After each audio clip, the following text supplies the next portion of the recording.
preocupação com aquilo que comemos tem tido cada vez mais uma maior exposição mediática, sobretudo nas redes sociais. Mas com tanta informação crescem também as dúvidas e as ideias pré-concebidas. Nutrição consciente, mitos e desafios é a reportagem especial desta semana.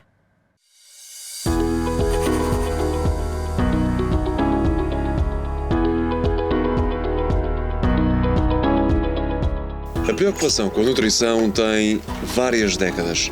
A história da nutrição moderna como ciência de saúde é relativamente recente.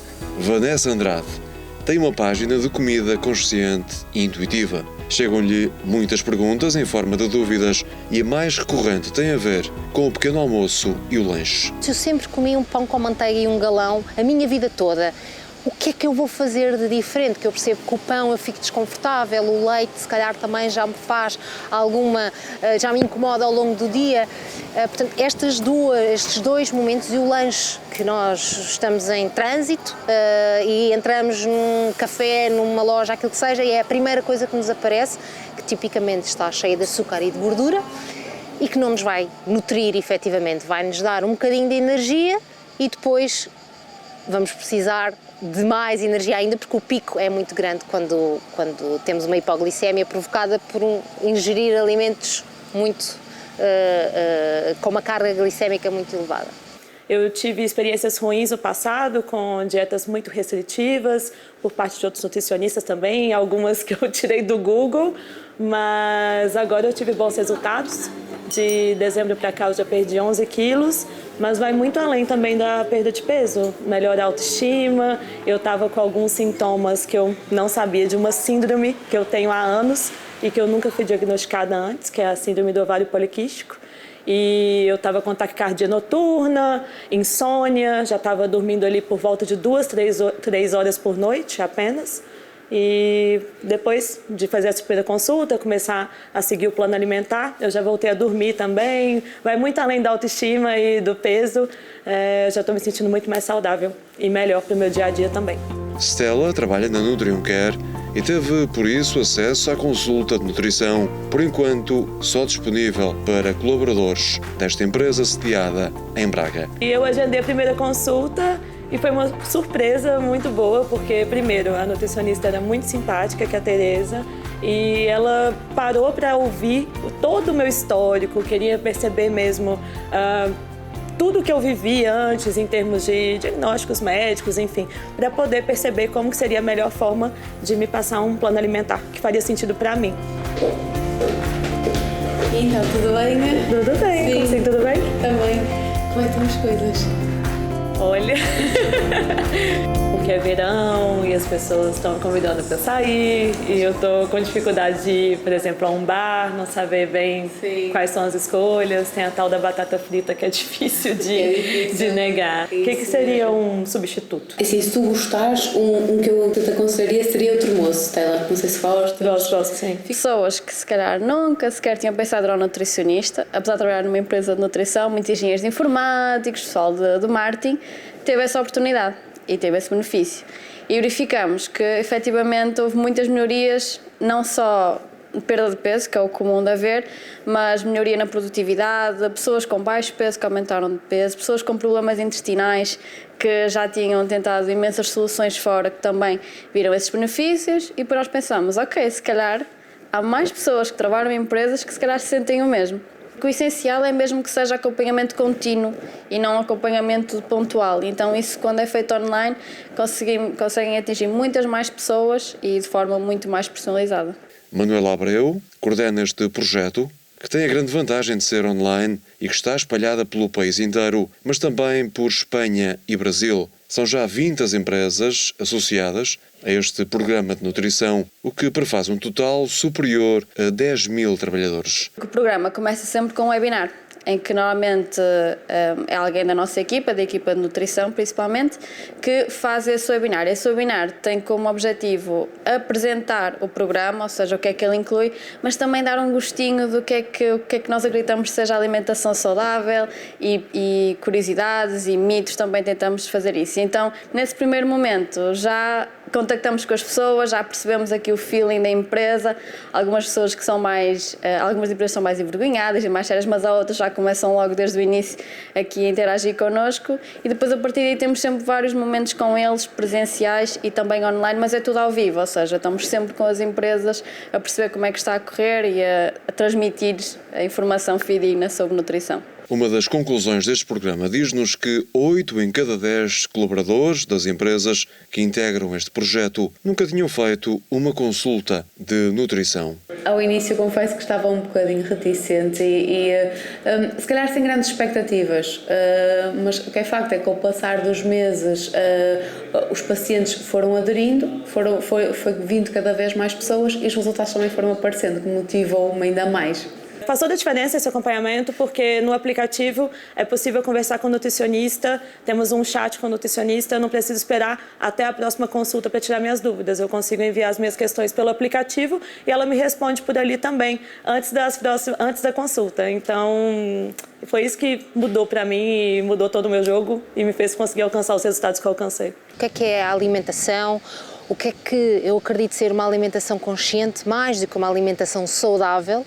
Porque a palavra saudável é muito aberta, cabe tudo cá dentro e mais do que isso, aquilo que é saudável para mim pode não ser saudável para outra pessoa. Vanessa tem um lema: desempacotar menos e descascar mais. Criou este projeto há 4 anos com um simples intuito: transmitir informação, para além da informação, mostrar como é que eu na prática introduzo uma alimentação mais consciente, que tipo de pratos é que eu posso fazer, que preocupações posso ter, workshops de desenvolver receitas, de acompanhamento individualizado também, de private chef, por exemplo, de tem um evento em casa e quer ter uma experiência diferente, eu vou e cozinho e explico porquê aquele menu.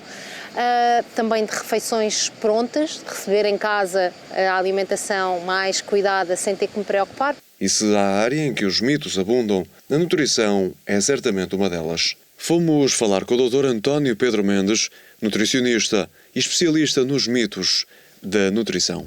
Em média, um ovo por dia para a maior parte da população será uma quantidade interessante, sabendo que podemos subir este valor, por exemplo, no caso de atletas, e podemos ter que o diminuir no caso de pessoas com alguma desregulação, por exemplo, dos seus níveis de colesterol.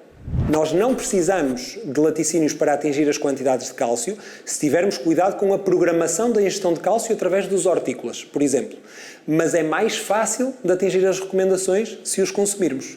Não é por acaso que as pessoas veganas, em média, têm um risco de fraturas maior do que os não veganos. E isto parece prender-se com o seu consumo de cálcio menor através dos alimentos que consome no seu dia-a-dia. Do ponto de vista do controle glicémico, ou seja, do açúcar no sangue, não há dúvida absolutamente nenhuma. Adoçante é muito melhor que açúcar para controlar a glicemia. Do ponto de vista da gestão de peso, também, se eu tiver que escolher entre um e outro, o açúcar vai ter calorias associadas e o adoçante não vai ter calorias associadas. Agora, aquilo que também se propõe é que nós tentemos reduzir o consumo de ambos.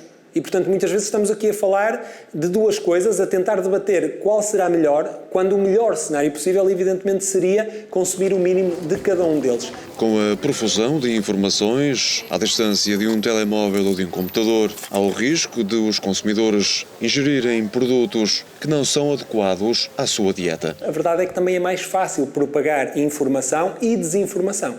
E, portanto, estamos, no fundo, aqui a contar com um manancial de conhecimento em que é difícil conseguirmos gerir quais são as fontes de informação fidedignas das que não o são. E, portanto, é mais fácil também, como eu costumo dizer, fazer charlatanice nutricional, não é? Qualquer pessoa com um mínimo de conhecimento e que tenha um bom poder de comunicação vai convencer outra que não é da área da sua ideia, nem que essa ideia seja um completo disparate do ponto de vista nutricional. Sr. Doutor, em relação ao jejum intermitente, é benéfico ou prejudicial para a saúde? Que há pessoas, principalmente aquelas que têm muito pouca fome de manhã, que têm facilidade em prolongar o seu jejum noturno, por exemplo, até à hora do almoço, não fazendo pequeno almoço, não comendo nada à meio da manhã. Ora, não comendo pequeno almoço e não comendo meio da manhã, nós estamos a poupar algumas calorias que poderíamos estar a ingerir nesse momento. Este jejum muitas vezes também é estudado mais na parte tardia do dia do que na parte inicial, ou seja, em detrimento de se passar a parte da manhã sem comer, propõe-se que a pessoa deva fazer um pequeno almoço, meio da manhã, almoço e eventualmente lanche e depois acabar o seu dia alimentar. Este é o protocolo que mais promete, porque parece estar alinhado com aquilo que é o chamado ciclo circadiano, ou seja, o nosso corpo regula-se muito pela luz solar. Então o corpo entende que quando é de dia, está preparado para se alimentar. Quando começa a escurecer, eventualmente já não é tão boa ideia, porque o corpo já não está preparado do ponto de vista enzimático, metabólico, para fazer uma digestão tão eficaz, tão fácil, digamos assim. Falamos agora um pouco dos produtos light e integrais. São ou não mais recomendáveis para nós? Já quando pegamos, por exemplo, num pão com farinhas integrais, com a adição de sementes de chia, de linhaça, de sésamo, o que quer que seja, a inclusão até de alguma farinha de alfarroba, e quando comparamos com um pão branco, tipo de biju, aí não há dúvida nenhuma da relevância do termo integral. Portanto, aqui o teor de fibra por porção é muitíssimo superior relativamente a uma versão mais refinada. Podemos falar, por exemplo, nos laticínios. Quando pegamos em iogurtes numa versão normal e os comparamos com uma versão light, naturalmente que aqui não é apenas a redução de gordura que está em causa, ainda que legalmente o termo light se refira à retirada de gordura e, portanto, à diminuição de calorias relativamente ao produto original, aqui também há uma retirada do açúcar adicionado, portanto nós temos uma dupla vantagem. Enquanto que um iogurte magro, por porção, vai ter 50 ou 60 calorias, um iogurte normal vai ter 120 ou 130. Mas quando se fala de dietas, a ideia é que têm de ser demasiado restritivas. Stella não concorda. Perdeu 11 quilos em 8 meses a comer o que gosta. Eu adoro chocolate. E a primeira coisa que eu falei pra ela, eu tenho muita dificuldade em largar o chocolate. Ela falou, Stella, não tem problema, vamos tentar adaptar então para a sua situação. E aí começamos a falar de um chocolate 70%, 80%, há também um pudim proteico que ela me passou de alguns supermercados diferentes, porque a Tereza também fez uma lista de compras dos supermercados que eu costumo frequentar, e isso me ajudou muito. E de certa forma também eu larguei um pouco o chocolate. Eu comia todos os dias, aos poucos também, e é sempre de pouco em pouco. Eu consegui largar aquela necessidade de comer sempre em grandes quantidades, e agora eu como em menores quantidades, mas ainda não larguei, nem sei se eu pretendo largar. Eu não comia verdura, nada verde. E agora eu consegui colocar mais fibras e verduras. Eu acho que a questão aqui é ter um equilíbrio. Eu não era uma pessoa que tinha um equilíbrio na minha alimentação. E agora também eu tendo um plano, eu consigo seguir o que a nutricionista diz e me ajuda a não só fazer um prato melhor, mas fazer melhores escolhas também nos restaurantes. Nós olhamos sempre a nutrição como algo que vai ter impacto no nosso organismo, mas também tem impacto na nossa saúde mental. Nós devemos ter em consideração que a alimentação tem uma componente social muito forte, uma componente de prazer muito forte, e devemos respeitá-la, não olhar para a alimentação apenas como algo que influencia a saúde, influencia também a nossa felicidade. E é o equilíbrio entre estes fatores todos que vai levar, a meu ver, àquilo que se chama de alimentação saudável. O equilíbrio entre o prazer e a adequação nutricional.